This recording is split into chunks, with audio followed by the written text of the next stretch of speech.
Hey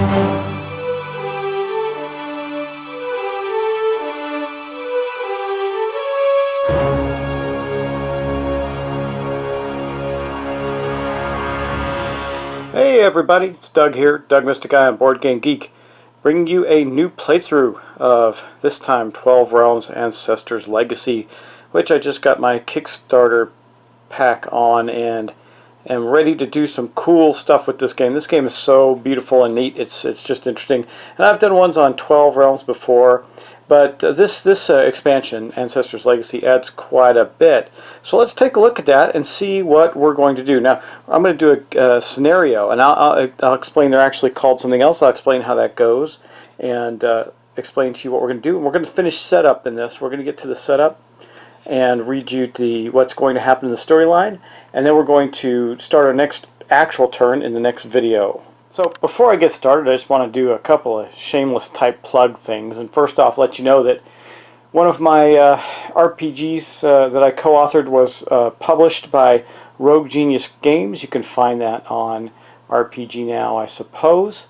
And that is called Fall of Man. It is on their bestseller list right now. It is a post-apocalyptic game, fantasy-based gothic game. It's pretty cool. Anyway, I think you'll like it. If you're into role-playing games, go check it out.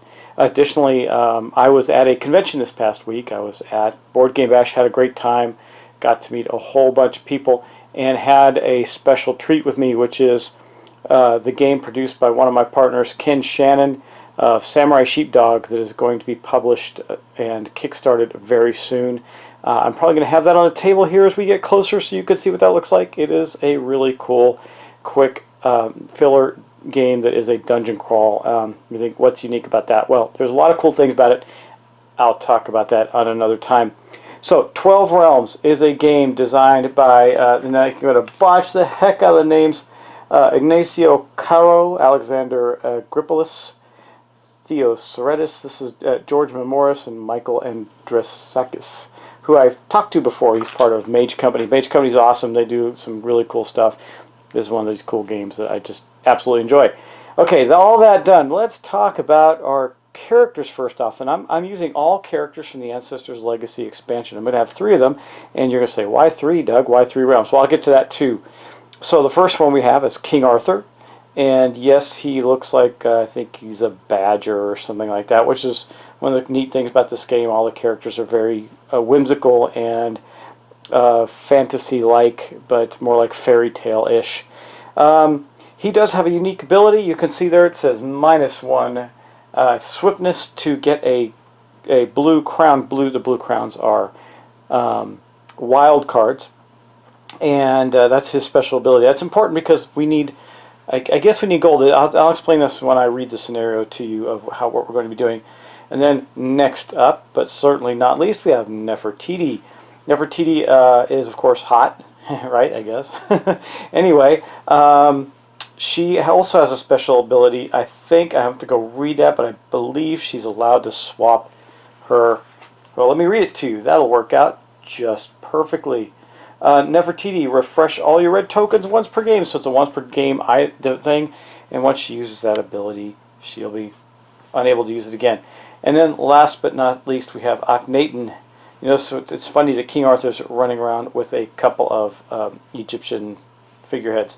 Akhenaten is just a cool guy, and he's got money and stuff, swiftness, and a pretty good spread. I think I'm lacking combat swords, so we'll see how this goes. I don't know how this is going to play out, but it was recommended that these characters be used. Now, aside from the standard setup, in the book of Ancestors Legacy, we're going to be doing something completely different.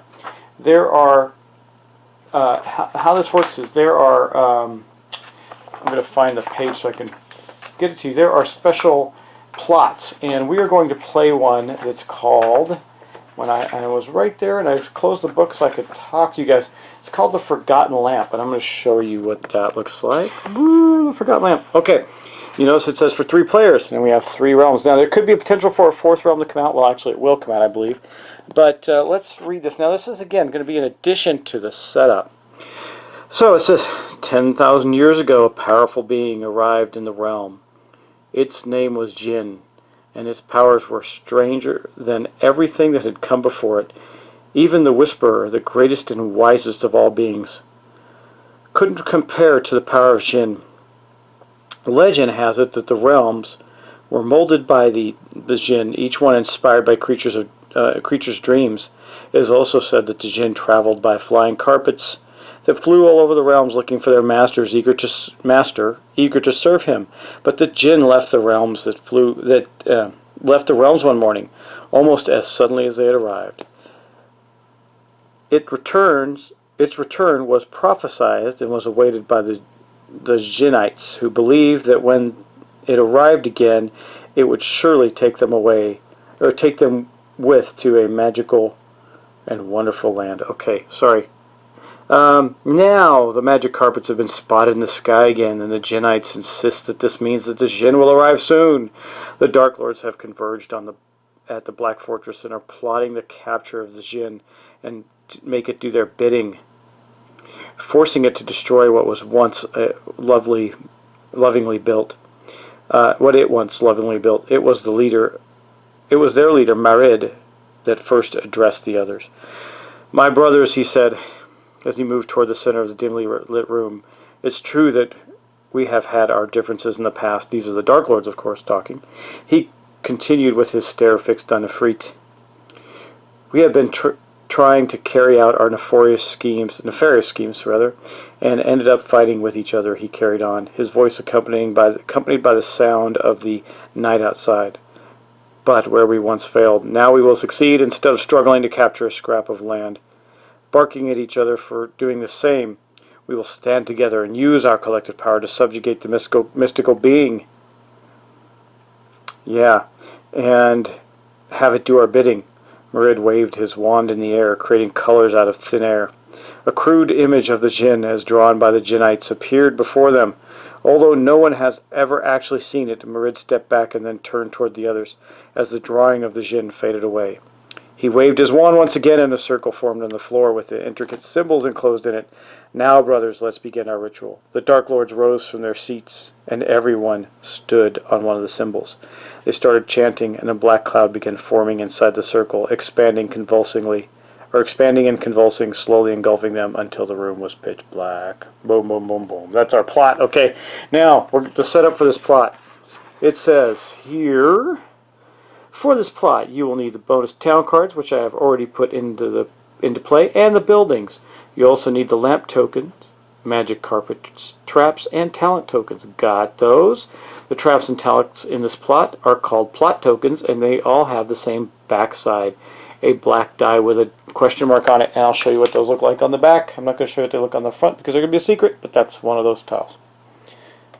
Okay, now let's continue on.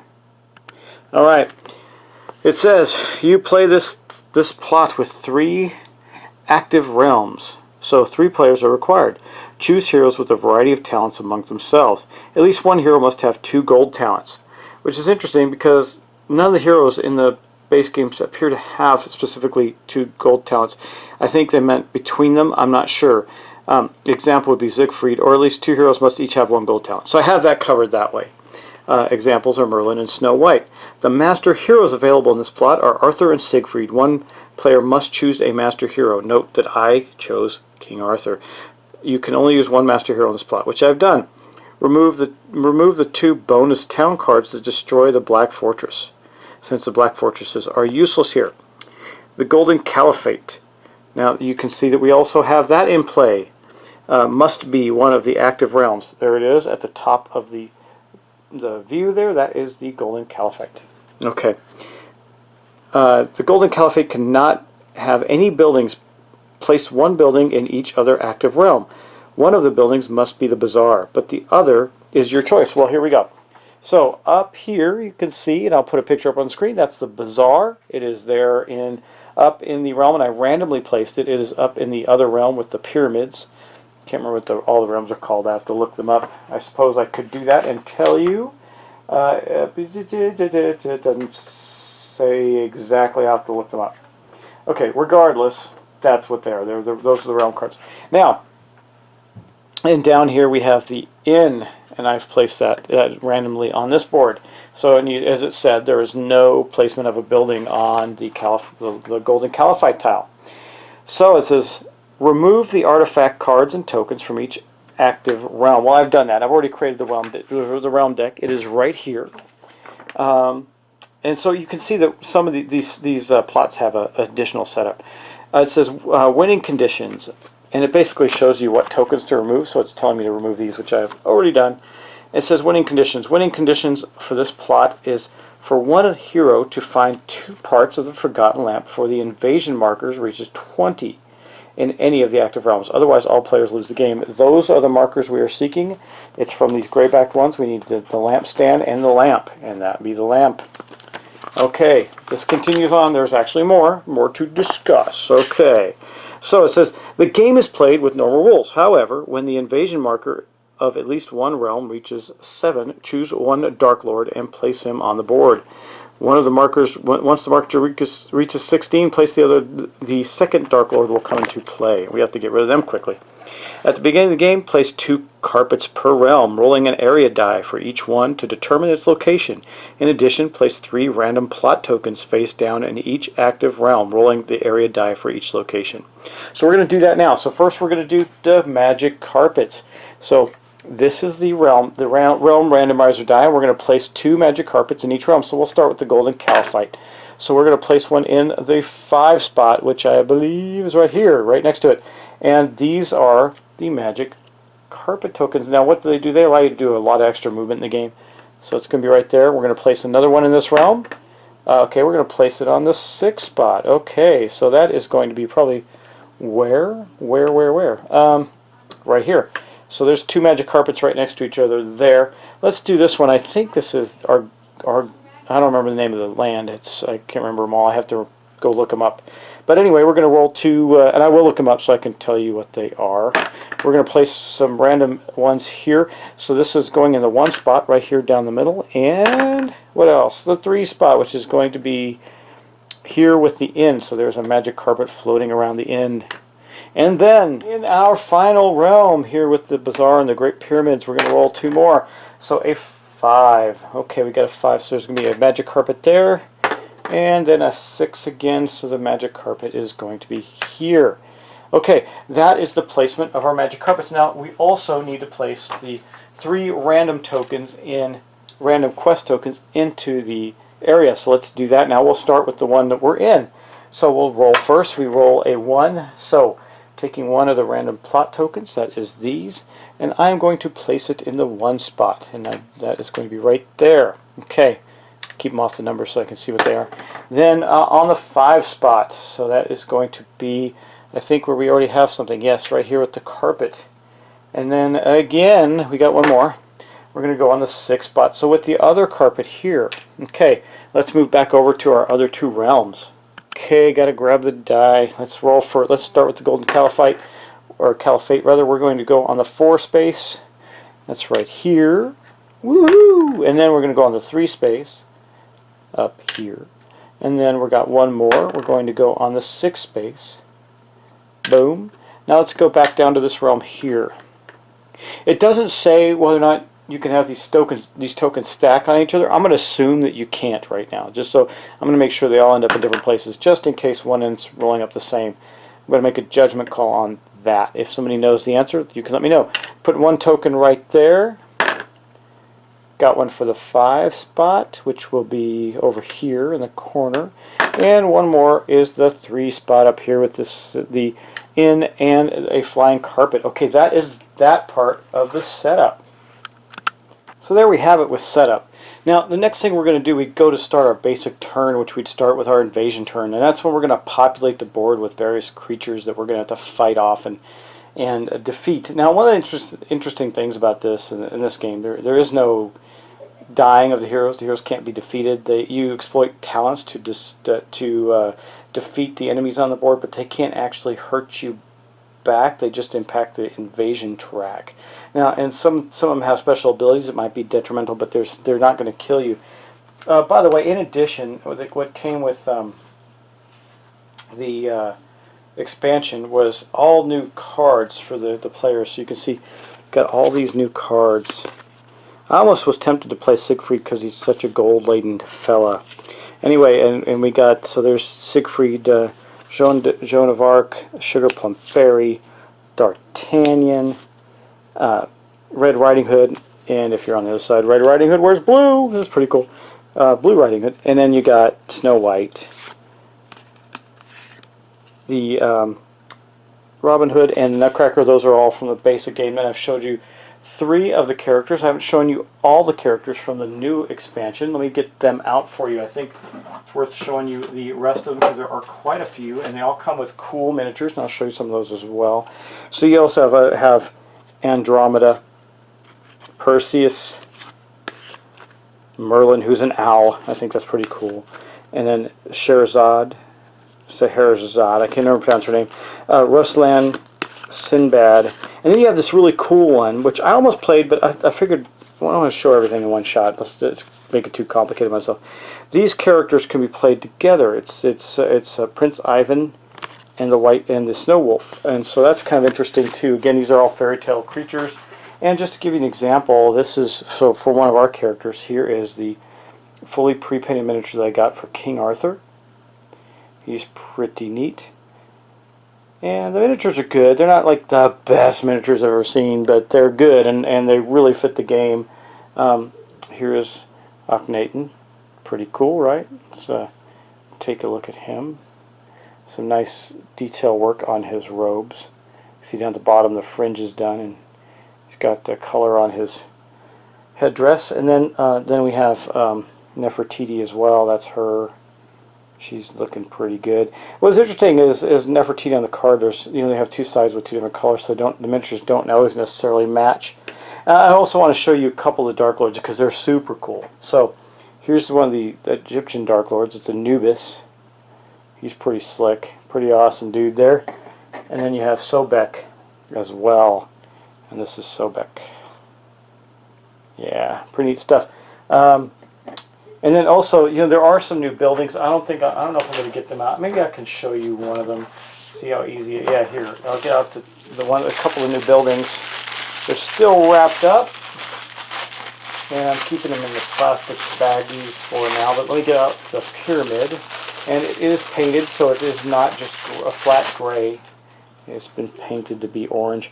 Now, the one I saw in the picture had a different colored top on here, but anyway, that is the pyramid. New building, which goes with a very specific scenario. And then I think this is, I don't remember if this is the Acropolis or the Pantheon. I think it's the Pantheon or Pantheon. I don't remember. I have to look it up. But that's this one as well. And it's a big building. Got a lot of nice detail on it. Look how the windows and doors are colored in and everything. Yeah, pretty nice, right? That's what comes in the box. This wasn't meant to be an unboxing necessarily, but I just thought I'd show you some of those cool things. And of course there are some other miniatures. Let me show you a couple of the Dark Lords because we might be facing them. Here is, I think that one is, this is the Marid, who we read about in our story. One of the Dark Lords, that's him. And then the other one we read about was the Ifrit, which is this guy here. And they are, I guess, would appear to me to be offspring of the Jinn or some kind of elemental force. This is a undead guy. His name is Kochi. It's pretty cool. And then there's is it Chernamore? Chernamore, yeah, he's pretty neat. I like the artwork for his character more than I like the miniature, but the miniature's still cool. Very good stuff. So those are the Dark Lords we're going to be facing. And of course you can see off to here, you can see the item decks. This is the main item deck. Then this is the Bazaar, and then down here's the inn. I think it's the tavern, one or the other. Also, since I had the previous Kickstarter, I had some really nice stuff like plastic gold coins. And we also have dark fortresses for each of the places. Here's one here as an example. We will not be using these in the scenario that we're playing today. Pretty cool. And I think that's it. So these are, now when we get started next, the first thing I'm going to do is populate the board. I'm going to draw 2 realm cards per location plus 1. So we're going to be drawing 7 realm cards in a 3-player game. That means we're going to have 7 beasties we have to fight and defeat. Now, at the beginning of each turn, when we're doing our invasion step, we're going to first update the invasion track. For every creature we haven't defeated on the board, the track is going to go up. Like I said, when it hits 7 rather, one of these Dark Lords will come out. We'll randomize and figure out which one. And then when it gets to 16, the other one will come out, and then we just have a few turns before we might lose the game. And you remember what our mission is here is to find all of the find the stand and the lamp for the Jinn and save the Jinn before the Dark Lords get to them. Anyway, guys, that is the setup. We're ready to rock.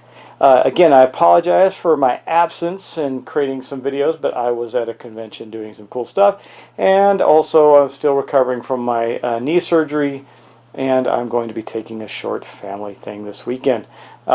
So, got to get the kids out for one more trip before school starts. It's almost starting, and then I'll be happy because they won't be getting in each other's throats because they're together too much.